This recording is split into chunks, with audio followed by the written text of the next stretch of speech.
ازيكم عاملين ايه؟ يا رب جميعا تكونوا بألف خير. ايه يا دعاء هتكلمينا عنه النهارده؟ الحقيقه عايزه اكلمكم على موضوع مهم قوي قوي قوي، والموضوع دوت مهم لان هو بالنسبه لي كان تجربه انا خضتها وهي تجربه حقيقيه. ايه هي التجربة الحقيقية الخاصة بيا؟ هي الخاصة عن شركات او التيم اللي بيعملوا على تكبير اي بزنس في الدنيا. يعني ساعات كده نشوف انه ناس كتيرة تطلع تتكلم عن ان هم يزودوا ويكبروا الاكونت بتاعهم. انا الحقيقة مؤخرا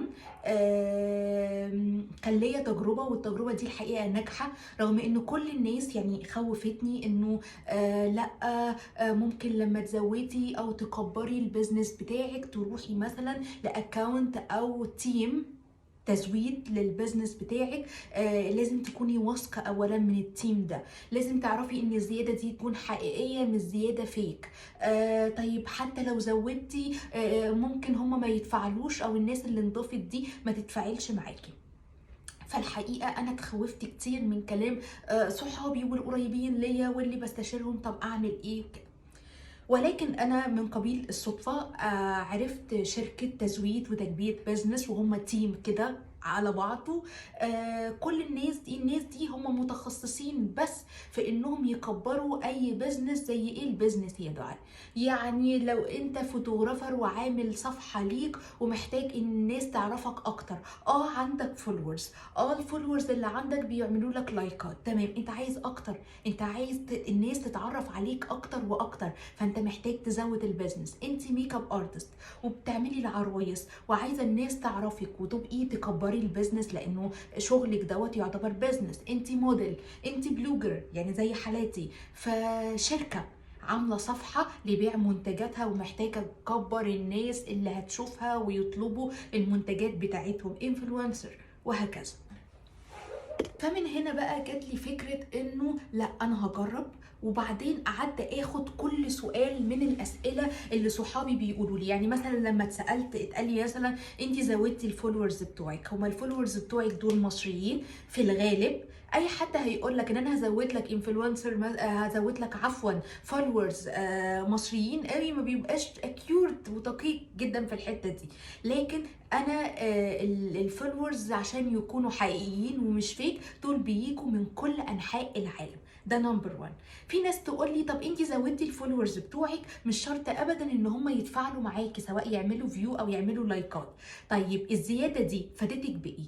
انا كنت في الاكونت بتاعي على الانستجرام ريتشت 20,000، تمام، والحمد لله ريتش موجود، ولكن الفولورز عدد وحش قوي قوي. كنت حاسه ان في عدم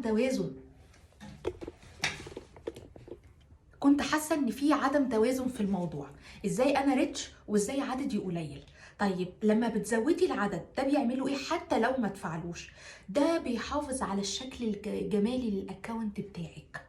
كل ما المتابعين بتاعك عندك ناس كتيره بتتابعك دوت، اولا الشكل الجمالي عندك للحساب بتاعك بيظبط جدا، الثقه والمصداقيه للناس بتزيد، يعني انتي بتبقى ليكي ثقة عند الناس من الاخر. فده حاجة انا اكتشفتها مؤخرا، وعايزة اقول لكم ان انا بقالي شهر انا قمت بتزويد على فكره الفولورز على الانستجرام. ودي حاجه انا يعني ما اتكسفش ان انا اقولها، لا بالعكس جدا. اهم حاجه ان انتوا تختاروا تيم او الشركه المناسبه اللي فيها امانه، اللي فيها مصداقيه، اللي لما تحولي لها فلوس ما تلاقيش التليفون اتقفل، ما تلاقيش انه الاكونت مش عارفه توصلي له، الكلام ده. فالناس اللي بتقول انت بتزودي وافرض ما تفعلوش، ده بيفيدك في ايه؟ بيفيد في الشكل الجمالي للاكونت بتاعك، انه الناس دايما هتروح للصفحه اللي الفولورز والمتابعين بتاعتهم اكتر من غيرها.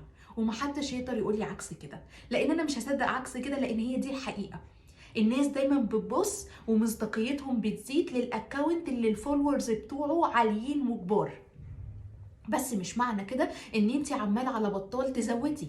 انا عملت ادجستمنت وتعديل وتزويد لان انا كان عندي ريتش عالي والفولورز مفيش، رغم ان الناس اللي بتعمل لي لايكات مش شرط يعملوا له فولو، بس الريل عجبهم، البوست عجبهم، بس ما كانوش شرط يعملوا فولو. فدي حاجه بتحافظ على الشكل الجمالي للاكونت والمصداقيه وزياده الثقه. تمام. فهم متخصصين كمان ان هم يزودوا ويكبروا البيزنس، مش بس للبلوجر، لفوتوغرافر، لانفلونسر، كمان لشركات.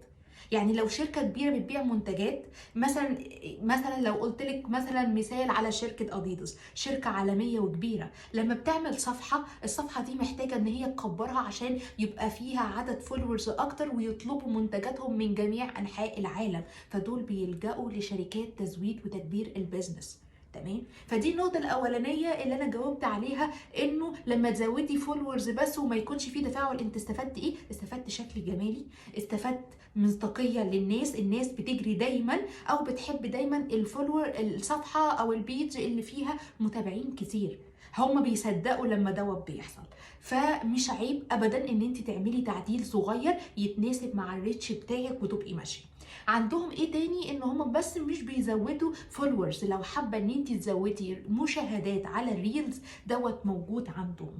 ميزتهم ايه تاني؟ وهعلن عن الشخص اللي اتعاملت معاه في التيم دوت، وهقول لكم طبعا اسمه والبيج بتاعته واي حاجه حابين تسالوه عنها. هم متخصصين عن تزويد الاكونتات اللي هي ليها علاقه بالبيزنس. انت بلوجر، انت موديل، انت فوتوغرافر، انت انفلونسر، انتوا شركات كده، لكن مش بيزودوا اكونتات شخصيه عاديه. لانه في الغالب اي بني ادم، مثلا شخص مثلا مش عنده بيزنس حابب يكبره او كده، هو بيزود، هو حابب بس يعمل شو او فشخره، يعني ان انا ازود عدد كبير. فهم بقى مش متخصصين لتزويد بقى الاكونتات العاديه او الشخصيه، ولكن بيزنس موجود في محتوى بجد هيساعد في النقطة دي، فهم متخصصين بس لتكبير الحاجات الخاصة بالبيزنس من موديل فوتوغرافر، مش اكونتات عادية وشخصية. تمام. ده بيفرق؟ اه طبعا ده بيفرق، لانه الناس اللي بتكبر بقى اكونتات عادية وشخصية، لا، هم ما بيبقاش عندهم هدف. تمام. دي نقطة مهمة جدا لازم تعرفوها. النقطة التانية انه انا استفدت ان انا اولا ما خسرتش فلوسي. انا قبل ما اطلع اعمل لكم الريفيو ده عن تجربتي مع فكرة تكبير البيزنس بتاعك، او ان انت تكون تتواصل مع تيم يزود لك الفولورز بتاعك او تكبير للبيزنس بتاعك، انا قعدت شهر من التزويد. ليه؟ عشان انا محتاجة اراقب، اشوف حاجة هتقل، حاجة ما بتقلش. لا، مفيش حاجة بتقل، اللهم بارك، لغاية دلوقتي بمرور شهر مفيش حاجة قلت جدا، ده كمان مع ضمان النقصان، ولكن ما بيحصلش نقصان. ايه تاني يا دعاء؟ يا دعاء حابه تقولي لنا عنه؟ في سؤال اتسالته، طيب هو الناس اللي بتكبر البيزنس دي هم عندهم اكسس مثلا او بيخشوا على صفحتي دي الشخصيه او صفحه الشغل؟ لا، هو ما عليه. فاكره عارفين لما احنا مثلا انا اكون عايزه اصحابي يعملوا لي فولو، فباخد الرابط اعمل له كوبي بيست وكده، فهو بيخش بياخد الرابط عشان يبعت لك الفولور دول ليك انت مش لحد تاني. لكن هم مش هاكر، يعني مش بيخشوا يهجروا بقى والخصوصيه وايه وازاي والكلام ده. كل دي انا بشوفها شائعات، وخصوصا ان انا اتاكدت ان هي شائعات لمجرد ان انا اتعاملت مع ناس موثوق فيهم وشفت بعيني النتيجه. الاسعار بتاعتهم بقى، وده المهم، اسعار انا ما شفتهاش حرفيا، عروضهم خاصه جدا. يعني انا، يعني اللي عايز طبعا يسالني عملت بايه، يخش لي دي ام وابعت له كل الاسعار. ولكن عايزه اقول لك ان انت من 50 و100 لو اي بادجت بتاعتك ايه، هم بيقدروا على البادجت بتاعتك بيساعدوك. فعلا اسعارهم مختلفه جدا. اما بقى الشخص اللي انا اتعاملت معاه في تيم شركه التزويد هو حلمي ايهاب. حلمي ايهاب هو يعني ممبر في اكونت التزويد اللي انا هنزل لكم الاكونت بتاعه. شخص محترم جدا، عرفته من قبيل الصدفه ومن حد جدا من اصدقائي المقربين، وما ندمتش جدا بجد، اتشرفت بمعرفته. عايزه اقول لكم حتى عنده امانه، حتى عنده ضمير، بيتابع معاك خطوه بخطوه الزياده قبل وبعد. فحلمي ايهاب حد محترم جدا، هو في تيم واكونت تزويد. هنزل لكم الاكونت بتاعه الخاص بالشركه بتاعته اللي من خلالهم بيزودوا وبيكبروا البيزنس، وطبعا هسيب لكم الرابط الخاص بيه عشان لو حابين تسالوا عن العروض الخاصه. هم بيزودوا اعداد للانستجرام، للتيك توك، هم متخصصين انستا وتيك توك بس.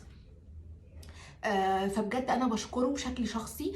شكرا يا حلمي على مساعدتك ليا، على المصداقيه والامانه اللي انا لقيتها في شركه التزويد الخاصه بيكم واكونت التزويد الخاص بيكم. ثانك يو سو ماتش، وان شاء الله عمره ما هيكون اخر تعامل. وانتوا تقدروا كمان تخشوا على الانستا بتاعته وتشوفوا قد ايه الفولورز اتغيروا، وحتى في البروفيشنال داشبورد بقيت 20 فولورز مع 20 ريتش.